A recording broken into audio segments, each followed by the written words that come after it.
Saulus bertemu dengan Yesus. Saulus pergi kepada imam besar dan meminta surat untuk dibawa ke sinagoga rumah ibadat di Damsyik, supaya mengizinkan dia menangkap laki-laki atau perempuan yang mengikuti jalan Tuhan dan membawanya kembali ke Yerusalem. Namun ketika Saulus tiba di dekat Damsyik, tiba-tiba cahaya yang memancar dari langit mengelilinginya. Ia terjatuh ke tanah dan mendengar suara berkata kepadanya, "Saulus, Saulus, mengapa engkau menganiaya aku?"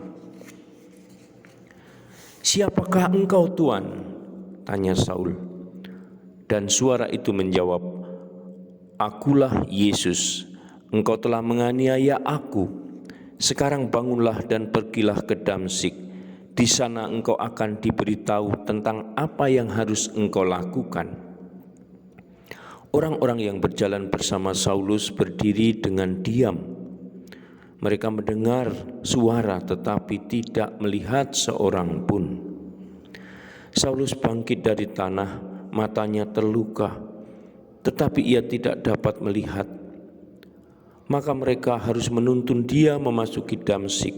Selama 3 hari ia tidak dapat melihat, ia tidak makan atau minum. Di Damsyik ada seorang murid bernama Ananias. Tuhan menampakkan diri kepadanya dan berkata, "Pergilah ke jalan lurus di rumah Yudas, tanyakanlah seseorang yang bernama Saulus. Ia sedang berdoa, dan dalam sebuah penglihatan melihat seorang laki-laki bernama Ananias masuk dan meletakkan tangannya padanya sehingga ia dapat melihat lagi." Akan tetapi Ananias menjawab, "Tuhan, saya telah mendengar dari banyak orang tentang kejahatan yang telah dilakukan orang ini terhadap umat kudus-Mu di Yerusalem. Ia berada di kota ini untuk menangkap setiap orang yang percaya kepadamu." Namun Tuhan berkata kepadanya, "Engkau harus pergi. Orang ini adalah orang pilihanku. Dia akan berbicara tentang aku. Aku akan memberitahu dia bahwa betapa banyak penderitaan yang akan dialaminya demi aku." Lalu Ananias pergi dan masuk ke rumah itu, dan sesudah meletakkan tangannya pada Saulus, ia berkata, "Saudaraku Saulus, Tuhan Yesus yang telah menampakkan diri kepadamu, sementara engkau dalam perjalanan kemari telah mengutus aku kepadamu, supaya engkau dapat melihat lagi dan dipenuhi oleh Roh Kudus."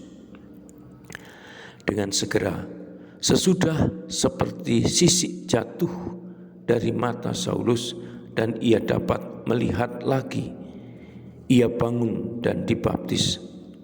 Sesudah makan sesuatu, kekuatannya menjadi pulih kembali. Kemudian gereja mulai menikmati kedamaian di seluruh Yudea, Galilea, dan Samaria. Gereja bertumbuh dan menerima banyak dorongan dari Roh Kudus. Petrus berjalan keliling dan mengunjungi orang-orang kudus yang tinggal di Lidia. Di sana ia berjumpa dengan seseorang yang bernama Eneas. Ia menderita lumpuh dan terbaring di tempat tidurnya selama 8 tahun. Petrus berkata kepadanya, "Eneas, Yesus Kristus menyembuhkan engkau.